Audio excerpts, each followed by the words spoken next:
A black CEO was told his daughter wasn't suited for the university he secretly chairs and had donated $50 million to. But what happened when he revealed his true identity will leave you absolutely stunned. Watch as arrogant admissions staff assume he's there for maintenance work, tell him to consider more appropriate institutions for his demographic, and actually threaten to have security remove him from the campus he helped build.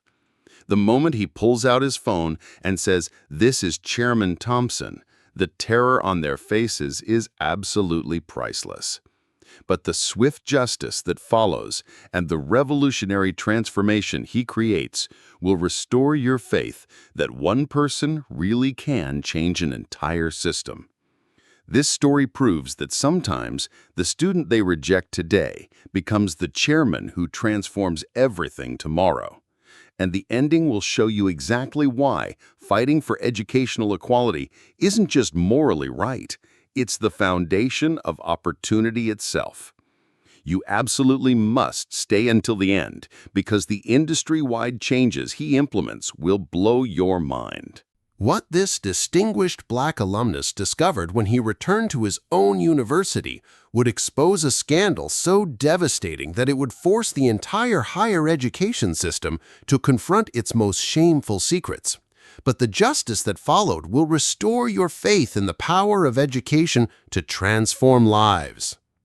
Dr. James Thompson had always believed that education was the great equalizer, the one force powerful enough to break down barriers and create opportunities for those willing to work hard enough to seize them. At 48, he had built an empire on that conviction, transforming his company, Thompson Education Holdings, into one of the most influential forces in American higher education. His investment portfolio included partnerships with dozens of universities, scholarship programs that had changed thousands of lives, and a personal fortune that allowed him to be generous with institutions that shared his vision of inclusive excellence. But it was Prestige University that held the deepest place in his heart. This wasn't just another investment or business relationship, this was home. The ivy-covered buildings and tree-lined walkways held memories of late nights in the library, professors who had challenged him to think beyond what seemed possible. And the moment he walked across that stage 25 years ago with a degree that would change the trajectory of his entire life. More importantly, it was the place where he had learned that education wasn't just about acquiring knowledge, it was about acquiring the power to lift others up alongside you. 6 months earlier, in a ceremony closed to the public, James had been quietly appointed chairman of the board of trustees following his stunning $50 million donation to the university's expansion program. The donation had funded the new Student Success Center, upgraded technology infrastructure, and created endowed scholarships for underrepresented students. But James had insisted on anonymity, preferring to let his contributions speak through results rather than recognition. The text message that brought him back to campus that Saturday morning was troubling in its simplicity. Multiple complaints about discriminatory treatment of prospective black families during campus visits. Pattern suggests systematic issue requiring immediate attention.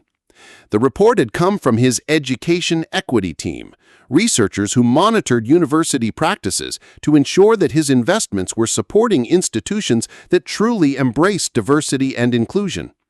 James parked his car in the visitor lot, deliberately choosing a spot that would allow him to observe the admissions building without drawing attention. Today, he wasn't Dr. Thompson, the distinguished alumnus and major donor. He was simply James, a concerned father researching educational opportunities for his teenage daughter.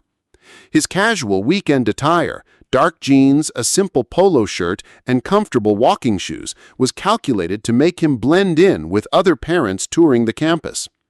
From his vantage point, James watched the steady flow of prospective families entering and leaving the admissions building. He noted the immediate differences in how staff members responded to different visitors, the subtle but unmistakable patterns that suggested his worst fears might be justified. A well-dressed white family was greeted with enthusiastic smiles and personal attention from multiple staff members. A black family in similar attire received polite but noticeably cooler treatment, their questions answered with less enthusiasm and detail. The irony was suffocating. Here he was preparing to investigate discrimination at the very institution where he had learned that excellence knew no racial boundaries, where professors had taught him that merit and character were the only qualifications that mattered. If this story moves you, if you believe that education should open doors rather than close them based on assumptions, hit that like button right now. Comment below and tell me about your own experiences with educational discrimination. Subscribe because what happens next will show you exactly why fighting for equality in education isn't just morally right. It's the foundation of everything we claim to value about opportunity in America. Right at that moment, as James walked through the doors of the admissions building he had helped fund, he had no idea that his own university staff was about to treat him like he didn't belong in the halls where he had once excelled as a student. The admissions building buzzed with the energy of prospective students and their families, its marble floors and soaring ceilings reflecting the prestige that Prestige University had cultivated over decades. James approached the main reception desk with the quiet confidence of someone who had every right to be there, his eyes taking in the glossy brochures and success stories that decorated the walls, some featuring graduates who looked like him, though he suspected that representation was more for marketing than reality. Lisa, the admissions officer stationed at the information desk, barely looked up when James approached. She was a woman in her 30s with perfectly styled blonde hair and the kind of polished appearance that suggested she took great pride in representing the university's image. But the moment her eyes met James's, her professional demeanor shifted almost imperceptibly. "Can I help you?" Lisa asked, her tone carrying just enough politeness to avoid being openly rude, while making it clear that she had already made assumptions about why James might be there. Her gaze swept over his casual weekend attire with barely concealed judgment, as if his polo shirt and jeans were somehow inappropriate for a university visit.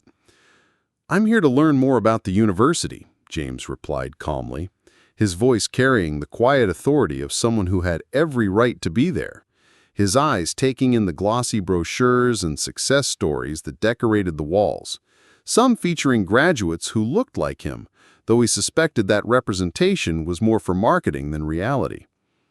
"Oh," she said, the single word loaded with surprise that suggested she hadn't expected James to be there as a prospective parent. "Well, the maintenance entrance is around back if you're here for work." The assumption hit James like a physical blow. Without knowing anything about his background, his education, or his purpose, Lisa had immediately decided that a black man in casual clothes couldn't possibly be there as a prospective parent. Instead, she had assumed he was there to perform manual labor. "I'm not here for maintenance," James said quietly, his voice remaining steady despite the familiar sting of racial profiling. "I'm here as a parent researching educational opportunities for my daughter." Mark, the reception coordinator, materialized beside Lisa as if summoned by some internal alarm system.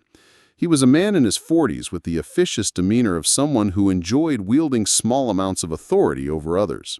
His eyes immediately assessed James with the kind of calculating look that suggested he was trying to determine whether this situation required intervention. "Are you sure this is the right university for your family's needs?" Mark asked, his pause before "family's needs" loaded with implications that made James's jaw tighten. The question wasn't about academic fit or financial considerations. It was about whether people like James belonged at an institution like Prestige University. "Perhaps you might want to consider some of the community colleges in the area," Mark continued, his voice taking on the tone of someone offering helpful advice while delivering a crushing insult. The phrase "more realistic option" echoed in James's mind.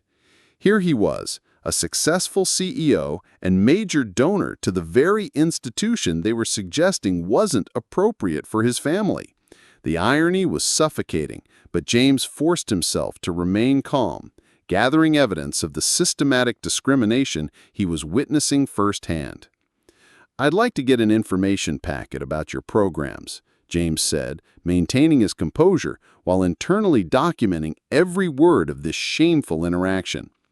The reluctance in Lisa's response was palpable, as if providing information to James was somehow beneath her duties or a waste of university resources. But the discrimination was just getting started, and what happened next would reveal a level of educational elitism so toxic that it would make your blood boil with righteous anger. The situation took a dramatic turn for the worse when Associate Dean Patricia emerged from her corner office like a queen surveying her domain. Patricia was a woman in her 50s who had spent decades climbing the academic hierarchy, her expensive business suit and authoritative demeanor reflecting the kind of institutional power that could make or break a student's educational dreams. But the moment her eyes landed on James, her professional mask slipped to reveal something far uglier beneath. "What seems to be the issue here?" Patricia asked, directing her question to Lisa and Mark as if James were invisible. Her tone carried the impatience of someone who viewed certain interactions as interruptions to more important business, and her body language made it clear that she had already decided this situation required her intervention to remove an unwelcome presence.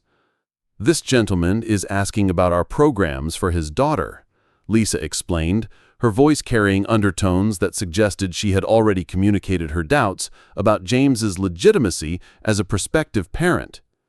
Patricia's laugh was sharp and condescending, the kind of sound that immediately established a hierarchy with James at the bottom. "We have very high academic standards here," she said, finally addressing James directly, but with a tone someone might use when explaining complex concepts to a child. "Not everyone is suited for this level of education. Our programs require exceptional preparation and intellectual rigor." The implication was crystal clear.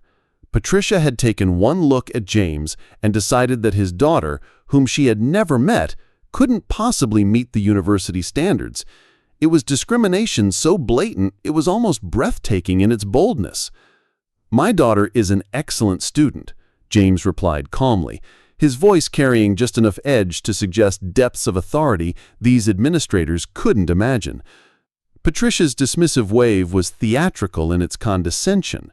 She said, with the authority of someone who believed her judgment was infallible, "Academic success requires cultural preparation, family support systems, and environmental factors that can't be measured by simple metrics." The coded language was so obvious it was insulting.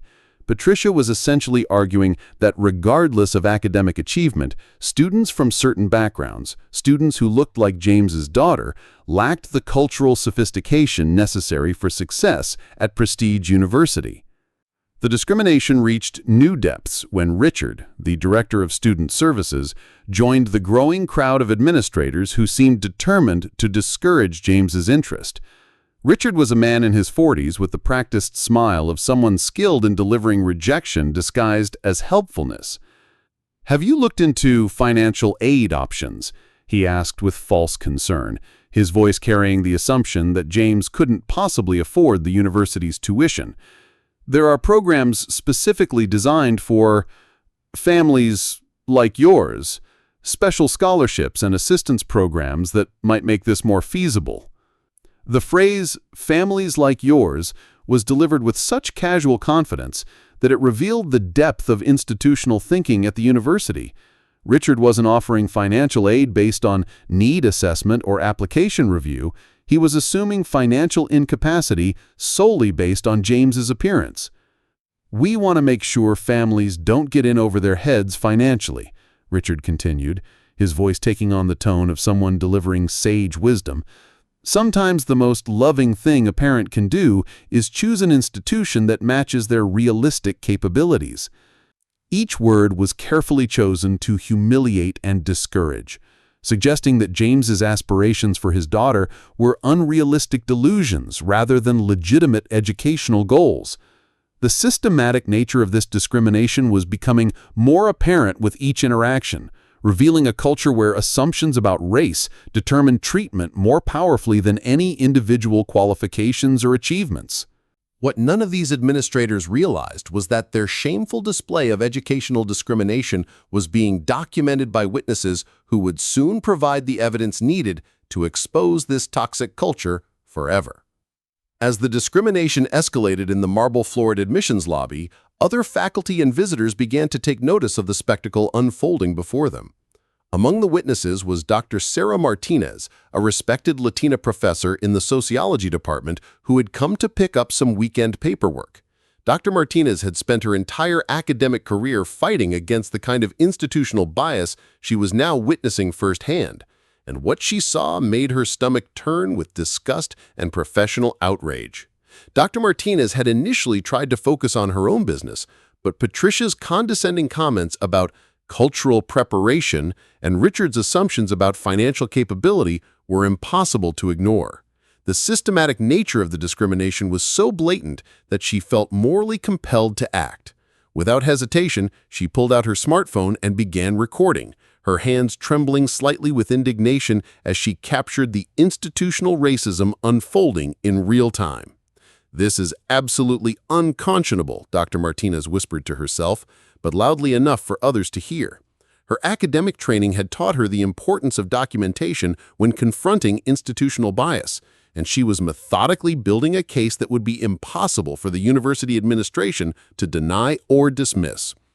James noticed Dr. Martinez's recording and felt a surge of gratitude mixed with strategic satisfaction. But he wasn't content to rely solely on witness testimony. Discreetly, he activated his own recording app, positioning his phone to capture both the audio and visual evidence of the discrimination he was experiencing. Years of business dealings had taught him that documentation was power, and he was systematically building an arsenal that would transform not just individual careers, but institutional culture.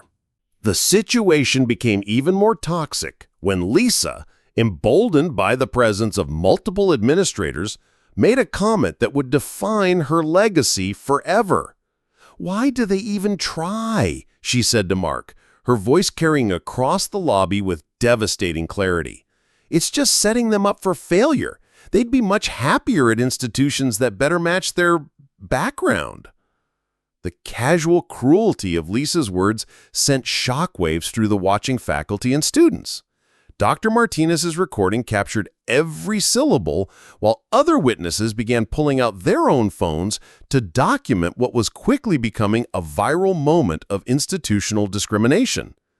Multiple staff members had now joined in the systematic discouragement, creating a chorus of bias that revealed the depth of the cultural problems within the admissions department. Their whispered comments and shared glances showed that this wasn't an isolated incident. This was standard operating procedure for prospective families who didn't fit their narrow definition of appropriate students. James stood in the center of this coordinated assault on his dignity and his daughter's future, his face maintaining calm control, while internally planning the complete restructuring of the institution he had helped fund. The evidence was mounting, the witnesses were recording, and these administrators had no idea they were documenting their own professional destruction. But what was most devastating wasn't just the individual acts of discrimination, it was the casual confidence with which they were delivered, suggesting a culture where such treatment was not only acceptable, but expected. If you're as outraged as I am right now, you absolutely need to see what happens when James reveals who he really is. Hit that like button if you believe that education should be about opening lines, not closing doors based on race. Comment below and tell me about your own experiences with educational discrimination. Have you ever been judged before you even opened your mouth? Subscribe because the revelation that's coming will leave these administrators speechless, and the transformation James creates will restore your faith that one person really can change an entire system. Right at that moment, when James thought the educational discrimination couldn't possibly get worse, Dean of Admissions William arrived on the scene and pushed this situation to absolutely unforgivable levels that would test every ounce of James's legendary self-control. Williams strode into the admissions lobby with the commanding presence of someone who had spent decades wielding absolute power over students' educational destinies. At 55, he was the kind of academic administrator who had built his career on maintaining what he called institutional standards, though what James was about to witness would reveal the ugly truth behind that euphemism.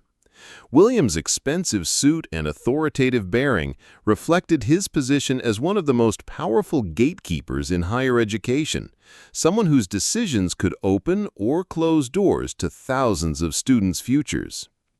The moment Williams' eyes assessed the situation, his expression shifted from professional curiosity to barely concealed irritation. He had been called away from his weekend golf game to deal with what his staff had described as a persistent prospective parent, and his body language made it clear that he viewed this interruption as beneath his valuable time. "What exactly is going on here?" William demanded, his voice carrying the kind of authority that was accustomed to ending conversations rather than starting them. He addressed his question to Patricia and Richard as if James were merely an object to be discussed rather than a person deserving of direct communication. Patricia rushed to explain the situation with the enthusiasm of someone eager to demonstrate her loyalty to institutional hierarchy. "This gentleman has been asking about our programs for his daughter, but we've been trying to explain that our academic standards might not be the best fit for his family's situation." Williams' assessment of James was swift and brutal in its assumptions. His eyes swept over James's casual attire, his relaxed weekend appearance, and, most importantly, his race, and William immediately made calculations that would define the next phase of this shameful encounter. "Sir," William said, finally acknowledging James's existence, but with the tone someone might use when addressing a particularly slow child, "I think you're confused about what this institution represents. Prestige University isn't just any college. We're a highly selective academic community with standards that have been carefully maintained for over a century." The implication was crystal clear. William was suggesting that James was too intellectually inferior to understand the university's prestige, too unsophisticated to grasp the level of excellence required for admission. It was condescension so pure, it was almost artistic in its cruelty. James felt something dangerous building in his chest, but his decades of experience in hostile boardrooms had taught him the strategic value of controlled silence. He replied quietly, his voice carrying undertones of authority that made William's eyes narrow with suspicion. "I understand the university's reputation." "Do you really?" William laughed, the sound echoing off the marble walls like breaking glass. "Because frankly, I think you're wasting everyone's time here. We've seen too many families like yours get in over their heads with unrealistic expectations, academic pressure they can't handle, and debt they can't manage." The phrase, "families like yours," was delivered with such casual confidence that it revealed the depth of Williams' institutional thinking. He wasn't making individual assessments based on qualifications or merit. He was applying racial generalizations with the authority of someone who believed his prejudices were unshakable facts. The situation escalated to truly unforgivable levels when William made a gesture that would haunt him forever. He signaled to the campus security officer stationed near the entrance, a clear threat that physical force might be used if James didn't comply with demands to leave immediately. "Look, I'm trying to be reasonable here," William said with false patience that fooled no one. "But if you continue this disruptive behavior, I'm going to have to ask security to escort you off campus. We run a respectable institution here, and we can't have people making scenes and disturbing our legitimate prospective families." The threat of physical removal was devastating in its implications. William was essentially treating James like a criminal for the crime of seeking educational opportunities for his daughter. The casual ease with which he escalated to threats of force revealed a man who had made such decisions before, who viewed certain people as inherent threats to institutional order. But William wasn't finished with his assault on James's dignity. His next words would cement his legacy as everything wrong with higher education's approach to diversity and inclusion. "Perhaps you should consider institutions that better match your demographic," Williams said, his voice carrying the authority of someone who believed he was delivering wisdom rather than devastating discrimination. "There are excellent, historically black colleges that might be more appropriate for your daughter's cultural needs and academic preparation level." The suggestion was breathtaking in its audacity. Without knowing anything about James's daughter's academic achievements, her test scores, her extracurricular activities, or her personal goals, William was directing her towards segregated educational options based solely on race. He was essentially arguing that academic excellence was racially determined and that integrated education was inappropriate for black students. The watching witnesses were stunned into silence by the blatant nature of Williams' discrimination. Dr. Martinez continued recording, her face pale with shock at hearing such overt educational racism from a senior administrator. Ashley, the student ambassador, looked like she wanted to disappear into the marble floor, her faith in institutional leadership completely shattered. James stood in the center of this educational nightmare, a man being systematically told that neither he nor his daughter belonged at the very institution where he once excelled as a student and now served as board chairman. The irony was suffocating, but James remained silent, documenting every word while planning the complete transformation of the admissions culture he was witnessing. What none of them knew was that James was about to make a phone call that would destroy careers and revolutionize higher education forever. No one expected what happened next, and the phone call James was about to make would trigger the most devastating reversal of power in higher education history, shattering their reality in ways they never thought possible. James reached into his pocket with the deliberate calm of a man who held cards no one else knew existed. The marble lobby had become a theater of educational cruelty, with William still barking threats while Patricia and Richard nodded approvingly at the systematic humiliation of a prospective parent. None of them had any idea they were about to witness the most catastrophic destruction of their professional lives, orchestrated by the very man they had just threatened to have physically removed from campus. "I need to make a call," James announced quietly, his voice cutting through Williams' continued threats with an authority that made several people instinctively step back.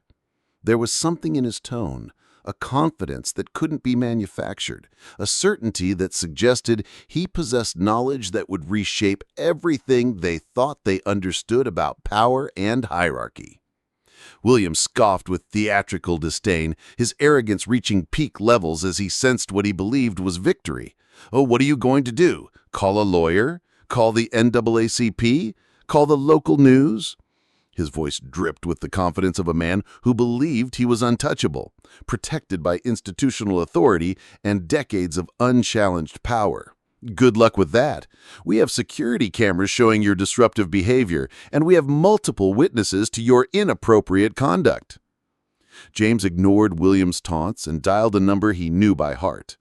The phone rang twice before a crisp, professional voice answered with the efficiency that had made Prestige University's administration legendary among academic circles. "President's office, this is Dr. Catherine Walsh speaking." "Catherine?" James said, his voice suddenly carrying the unmistakable tone of executive authority that had commanded respect in boardrooms across the nation. "This is Dr. James Thompson. I need you to come to the admissions building immediately. We have a situation that requires emergency intervention." The silence that followed was deafening. William's confident smirk began to falter as confusion crept into his expression. Patricia's arms slowly uncrossed as doubt began to replace her earlier certainty. Richard's hand moved away from his chest as uncertainty replaced his previous aggression. "Dr. Thompson?" Dr. Walsh's voice crackled through the phone speaker, loud enough for everyone in the immediate vicinity to hear. "Chairman Thompson, sir, I had no idea you were on campus today. Is everything all right? Do you need security? Should I call the board office?" The words hit the admissions staff like a nuclear explosion. The blood drained from William's face as if someone had opened a valve, his earlier confidence evaporating into sheer terror. His mouth opened and closed soundlessly, like a fish gasping for air in a suddenly toxic environment. Patricia staggered backwards as if she'd been physically struck, her face cycling through disbelief, horror, and nausea in rapid succession. The confident administrator who had questioned James's daughter's cultural preparation was now facing the man whose $50 million donation had funded the very building they were standing in. There appears to be some significant confusion about university policies and prospective family treatment, James continued, his voice maintaining the calm professionalism that had made him legendary in academic circles. I think an immediate review of our admissions protocols is warranted. Richard sank against the reception desk, his expensive tie suddenly feeling like a noose as he realized the magnitude of their catastrophic mistake.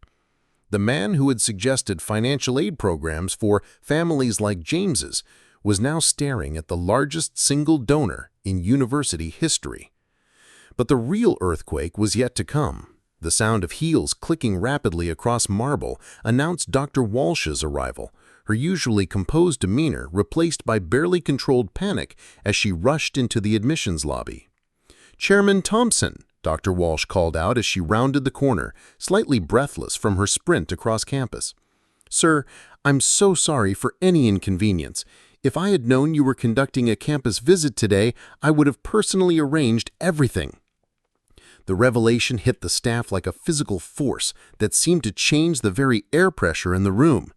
William's legs buckled, and he grabbed onto a display case for support as the full scope of their professional destruction became clear. "Chairman?" Lisa whispered, her voice barely audible above the shocked murmurs of gathering faculty and students. "But the chairman is supposed to be—" "I'm Dr. James Thompson, chairman of the Board of Trustees, and I'm also an alumnus of this university." The simple statement hung in the air like a death sentence, each word driving deeper into their consciousness as the complete magnitude of their situation became undeniable. Ashley, the student ambassador, covered her mouth in horror as she realized she had witnessed senior administrators discriminate against the most powerful person at the university. Dr. Martinez continued recording, her academic mind already calculating the historic significance of what she was documenting. "In the past hour," James continued, his voice carrying across the lobby with crystal clarity, "I have been told that my daughter isn't suited for this level of education, directed toward more appropriate institutions for my demographic, and threatened with physical removal from a campus I helped build." The reckoning was about to begin, and there would be no mercy for those who had chosen prejudice over the principles of educational excellence. Right at that moment, when the full weight of their catastrophic mistake crashed down like an avalanche, James delivered justice with the precision of a scholar and the authority of a man who had just watched his own institution betray everything it claimed to represent. The silence in the marble lobby was suffocating. You could hear a pin drop as James stood in the center of the chaos he had never created, but was about to resolve with devastating efficiency. His calm demeanor was more terrifying than any shouting could have been, because it spoke of a man who possessed complete control over their professional futures and the institutional power to reshape an entire university with a single decision. "Dr. Walsh," James said, his voice carrying the unmistakable tone of executive command that had made him legendary in academic and business circles. "Please document everything we've witnessed here today. In the past hour, I have experienced systematic educational discrimination that violates every principle this university was founded upon." He pulled out his phone, the recording app still active, its digital memory containing every word of the institutional racism he had endured. "I have documented conversations where admission staff questioned my daughter's cultural preparation, suggested she attend historically black colleges instead of integrated institutions, and assumed financial incapacity based solely on my race. William's face had gone from gray to green, sweat pouring down his forehead despite the climate-controlled comfort of the building. "Chairman Thompson, please, there's been a terrible misunderstanding," he stammered, his voice cracking like a teenager's. "If I had known who you were—" "Stop right there," James interrupted, his voice cutting through William's desperate pleading like a blade. "The fact that you didn't know who I was is exactly the point. Your behavior wasn't wrong because of my position, it was wrong because every prospective family deserves respect and equal treatment." The moral clarity of his statement hit William like a physical blow, driving home the fundamental truth he had violated. James began playing back the recorded conversations, each discriminatory comment echoing through the lobby with devastating clarity. Patricia's voice crackled through the speaker. "Not everyone is suited for this level of education." Richard's condescending tone followed. "There are programs specifically designed for families like yours." William's crushing dismissal. "Perhaps you should consider institutions that better match your demographic." Each replay was like watching a slow-motion academic car crash, except the victims were the perpetrators themselves, hearing their own voices condemn them with words they could never take back. Patricia had begun crying quietly, her mascara running down her cheeks in black streams that perfectly matched the darkness of her actions. "Dr. Martinez," James said, turning to the faculty member who had shown courage when others remained silent, "would you be willing to provide your video recording as additional evidence of what occurred here today?" Dr. Martinez stepped forward with quiet dignity, her phone extended toward James. "It would be my honor, Chairman Thompson. What I witnessed today was systematic educational discrimination that has no place in any institution of higher learning." Her words carried the weight of academic authority, validating James's experience while condemning the staff's behavior. James accepted the phone, reviewing the video evidence that would serve as an unshakable foundation for the institutional changes he was about to implement. The recording showed everything: the casual assumptions, the systematic discouragement, the coordinated effort to deny educational opportunities based on racial prejudice. "William," James said, his voice carrying the finality of a judge delivering a verdict, "your employment with this university is terminated immediately. Your suggestion that my daughter attend segregated institutions and your threats of physical removal are unforgivable violations of everything this university claims to represent." William's legs buckled and he sank into a nearby chair as his career crashed down around him in real time. "Please, Chairman Thompson, I have tenure, a family, a mortgage. I made a mistake, but I can change. I can learn." His desperate pleading was pathetic. A man who had shown no mercy, begging for compassion he had never extended to others. "Patricia," James continued, unmoved by William's tears, "you are also terminated immediately. Your assumptions about cultural preparation and academic suitability based on race demonstrate exactly the kind of institutional bias we will eliminate from this university." Patricia's sobs grew louder, but James felt no sympathy. These were consequences, not cruelty. These were the natural results of choices they had made freely and enthusiastically just minutes earlier. "Lisa," James said, addressing the admissions officer who had assumed he was there for maintenance work, "your employment is terminated effective immediately. Your assumption that I was here for manual labor and your comments about setting families up for failure reveal prejudices that have no place in higher education." Richard stood frozen in terror as James's gaze turned to him. "Richard, you are suspended pending a comprehensive investigation. Your assumptions about financial assistance and your suggestions about families like mine show a fundamental misunderstanding of what equal opportunity means." James turned to address Dr. Walsh and the gathering crowd of faculty and students who had come to witness this historic moment. "Let me be absolutely clear," he said. his voice carrying to every corner of the lobby. "This behavior ends today. Anyone who cannot treat every prospective family with dignity and respect, regardless of their race, has no place at this university." But James wasn't finished.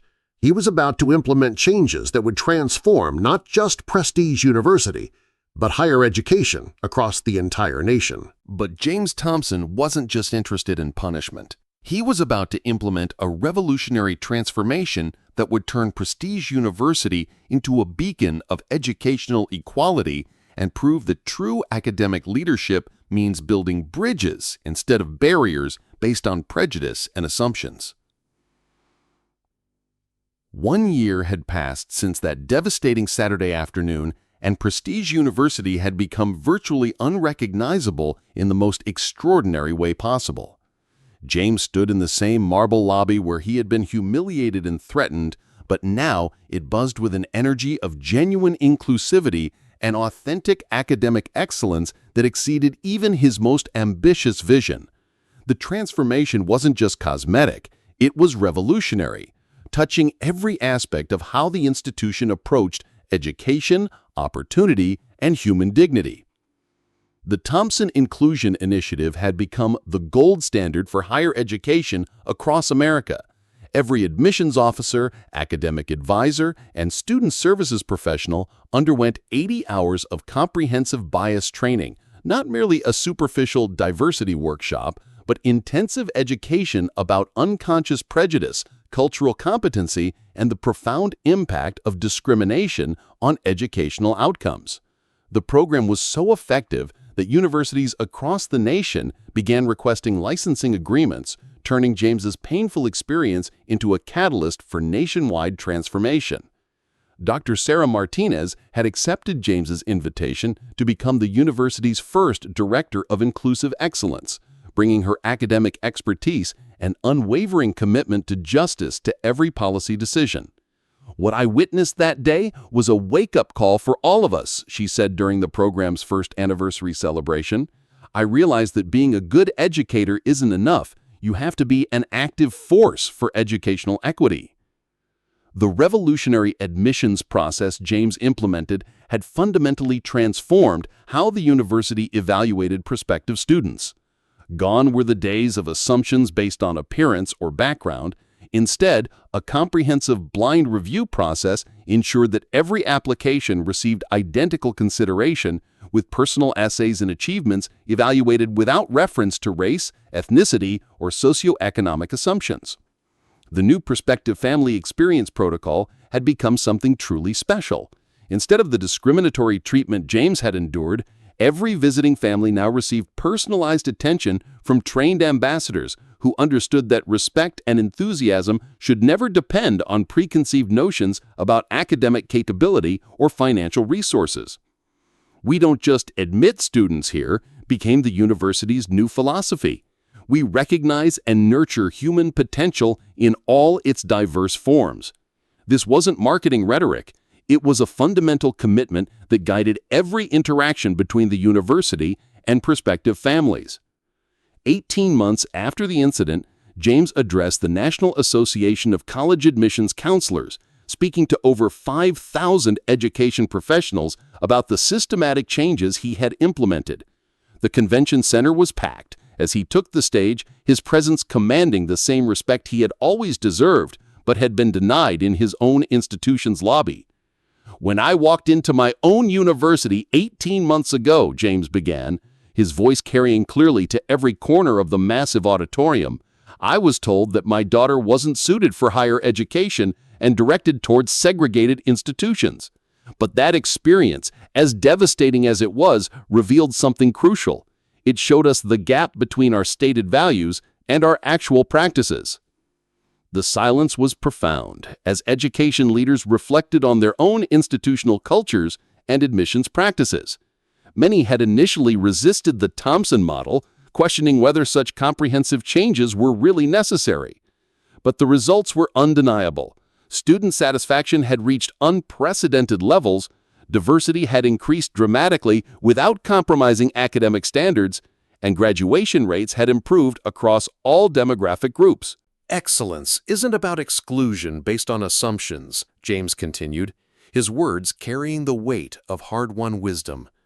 True academic excellence means creating an environment where every student can thrive, where potential is recognized rather than prejudged, where opportunity is distributed based on merit rather than melanin. The standing ovation that followed wasn't polite professional courtesy. It was thunderous, sustained, and genuine. Education leaders stood with tears in their eyes, recognizing that they were witnessing the birth of a movement that would fundamentally transform higher education in America. But perhaps the most powerful moment came when James announced the establishment of the Thompson Foundation for Educational Equity. The foundation provided full-ride scholarships for first-generation college students from underrepresented communities, created mentorship programs connecting successful alumni with current students, and funded research into discriminatory practices across higher education. "We're not just changing how we treat prospective families today," James explained to the captivated audience. "We're investing in the educational leaders who will carry these values forward for generations to come." The scholarship program had already transformed hundreds of lives. Students who might never have considered higher education were now thriving at universities across the nation, armed with both academic preparation and an unshakable commitment to ensuring that future students would never face the barriers they had overcome. 2 years later, the Thompson Inclusion Initiative had been adopted by over 400 universities across 42 states. The model was being studied in education schools, implemented by state university systems, and cited in federal legislation aimed at preventing discriminatory practices in college admissions. Sometimes the family you discourage today produces the leader who transforms everything tomorrow, James said during a nationally televised interview about the revolution in higher education. But more importantly, sometimes the most painful experiences become the foundation for the most meaningful change. The university that had once been a symbol of educational elitism and racial bias had become a beacon of hope, proving that authentic leadership means having the courage to transform institutions from within, even when that transformation is built on the foundation of personal pain and professional humiliation. Ashley, the student ambassador who'd witnessed the original discrimination, was now a graduate student in education policy, dedicating her career to ensuring that no family would ever experience what she had seen James endure. Dr. Martinez had been promoted to Vice President of Inclusive Excellence, overseeing similar transformations at universities nationwide. James Thompson had taken his $50 million investment and his personal humiliation and turned it into a movement that would reshape American higher education forever. Prestige University wasn't just admitting students anymore. They were demonstrating that respect, dignity, and educational opportunity could triumph over prejudice and institutional bias. That's the power of transforming discrimination into determination, and educational barriers into bridges of opportunity that will benefit generations of students to come. Dr. James Thompson's story isn't just about exposing educational discrimination. It's about the transformative power of turning your most painful moments into your greatest purpose. When faced with systematic bias at his own institution, he didn't just seek revenge, he chose revolution. When given the power to destroy careers, he chose to rebuild an entire system that would protect future families from experiencing what he endured. The real lesson here goes beyond the satisfaction of watching justice unfold. It's about understanding that true leadership means using your influence to create opportunities for others, not just yourself. James could have simply fired those administrators and moved on, but instead he created the Thompson Inclusion Initiative that's now transforming over 400 universities nationwide. Think about the times you've been underestimated, dismissed, or judged before you even spoke. James's story reminds us that our response to institutional bias doesn't just define who we are, it can reshape entire systems for generations to come. Sometimes the most devastating experiences become the foundation for the most meaningful change. The Thompson model proves that when we choose inclusion over assumption, respect over prejudice, we don't just create better educational institutions, we create a better future where every student's potential can be recognized and nurtured regardless of their background. If this story moved you, if you believe that education should open doors rather than close them based on race, smash that like button and let me know in the comments, have you ever faced discrimination in educational settings? And don't forget to subscribe because we've got more incredible stories of people who transformed systematic bias into systematic change. Hit that notification bell because these stories of educational justice and transformation prove that sometimes the family you turn away today produces the leader who changes everything tomorrow.